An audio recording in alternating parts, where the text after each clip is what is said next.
Hi guys, my name is Monica and you're watching No Rating Movie Review with HT City. And today I'm talking about sports drama 83.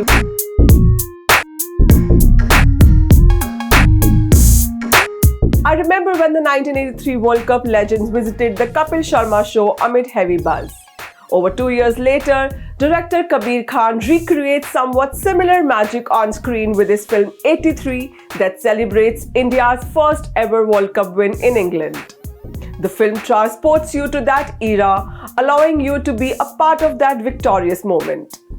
Honestly, I very much felt like I was sitting in that stadium, cheering for Team India each time they hit a boundary and tearing up on the loss of every wicket. On top of it, I could not see any actors on the screen during the 160 minutes runtime of 83.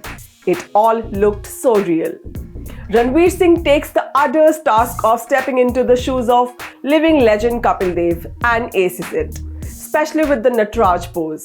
He gets into the skin of the then captain with so much conviction and excitement that in some scenes you actually search for the actor Ranveer, but don't complain when you see Kapil Dev hitting it out of the park.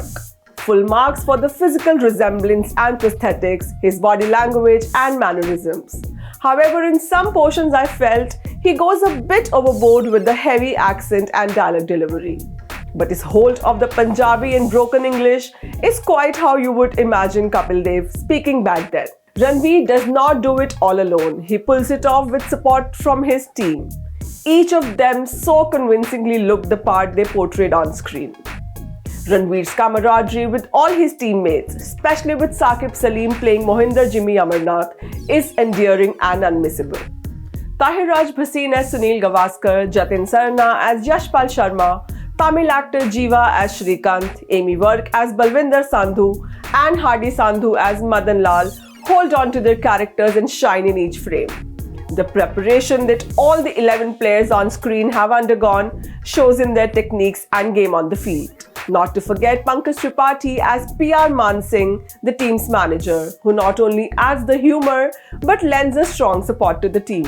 Although the disclaimer in the beginning of the film clearly states that some characters have been fictionalized and dramatized just for the story, I'm so curious to know what exactly which parts were true and which ones were taken creative liberties with.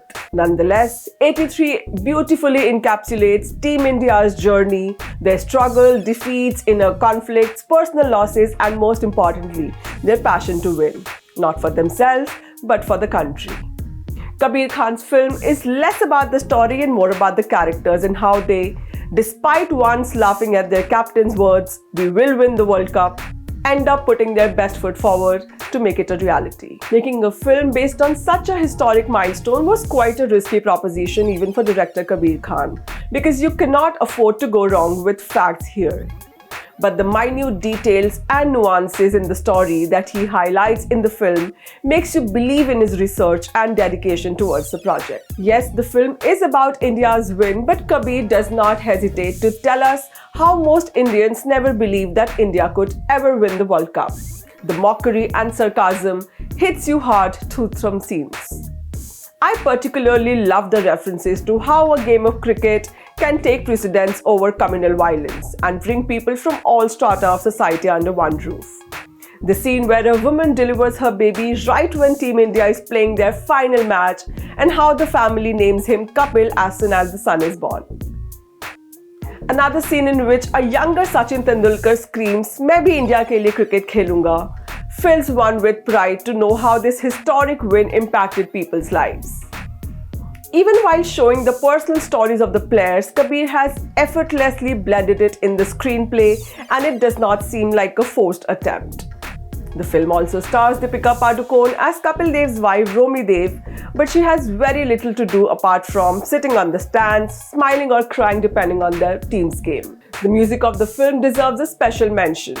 For once, you don't have a song and dance sequence that seemed forced, as both the tracks, Lehra Do and Bigadne Do, play as background music, aptly fitting the situation and evoking the right emotions.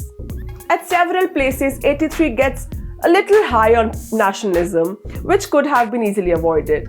But that's something one can overlook for the pride and joy you experience on seeing the team lift that trophy. If you needed a reason to walk into a theatre, 83 is that film which calls for a big screen experience. This is me signing off for now. See you soon with a new film. Till then, stay safe.